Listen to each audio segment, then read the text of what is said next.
Hi, welcome to Tosche Station Destiny, a channel for homebrew, fan-created Star Wars Destiny content. I created this channel because I wanted to share a passion project of mine that I've been working on for the last few months. As a huge fan of Star Wars, Destiny, and overall game design, I've always been interested in creating my own cards. And as time wore on, I accrued more and more of these custom card designs, so the idea began to form in my mind of putting together a complete homebrew set, a full expansion just like you'd get from Fantasy Flight. So that's exactly what I did. I put together a set of 180 cards as a set, and I call backup plans. Just in case the introduction wasn't abundantly clear, these are my own custom homebrew designs. They're not spoilers, they're in no way associated with Fantasy Flight. I designed the set for entertainment purposes only, and with that being said, I want to talk about two big upfront issues with the set: art and balance. So for art, I did my best to use movie stills, pictures of toys, shots from video games, art from other Star Wars games, and just random sci-fi imagery that I found. I don't own any of this art, and I'm not attempting to steal or profit in any way from someone else's work. So if you see some of your art on any of my cards and you want to be credited or removed, let me know and I'll happily do so.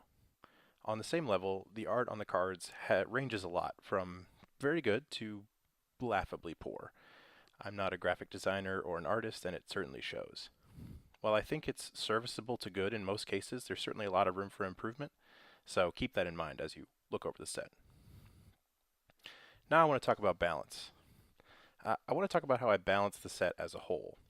I did put a lot of thought into various colors, factions, costs, types of cards, etc. to ensure the set was somewhat balanced across the board. The set has 180 cards, 60 hero, 60 villain, 60 neutral, perfectly even split.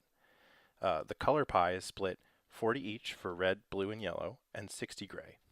So my set emphasizes gray a little more than a standard set, and this is partially by design, based on the cards in the set, but also partially just the way it shook out.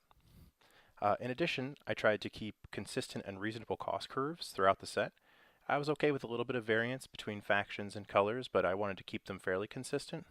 So I was okay with a little variance across the board.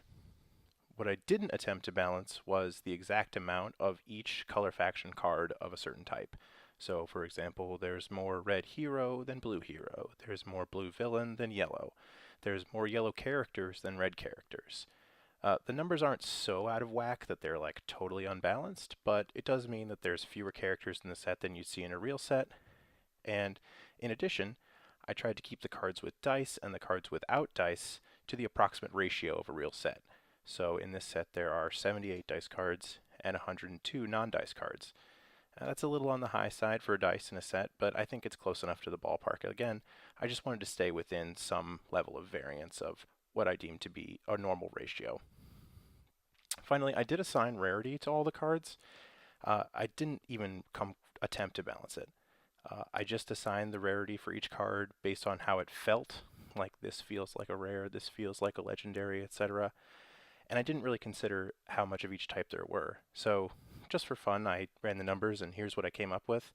So you can see that it's pretty close to what you'd expect. Obviously, it's a little high on the dice cards and a little high on the legendaries, but I think the ratios are pretty good. So to close out the video, I'll give a little preview of the sort of things I'm going to be talking about throughout the series. The cards I've designed have a lot of sub-themes within them. Here's just a list of some that we're going to talk about. We've got Ewoks, droid mods, Death Star, bounty hunters, Jabba's palace, pilots, creatures, and then flippables. And we'll talk about those as they come up and in their own videos as necessary.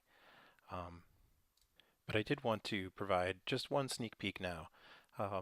You may be wondering, why is the set called Backup Plans?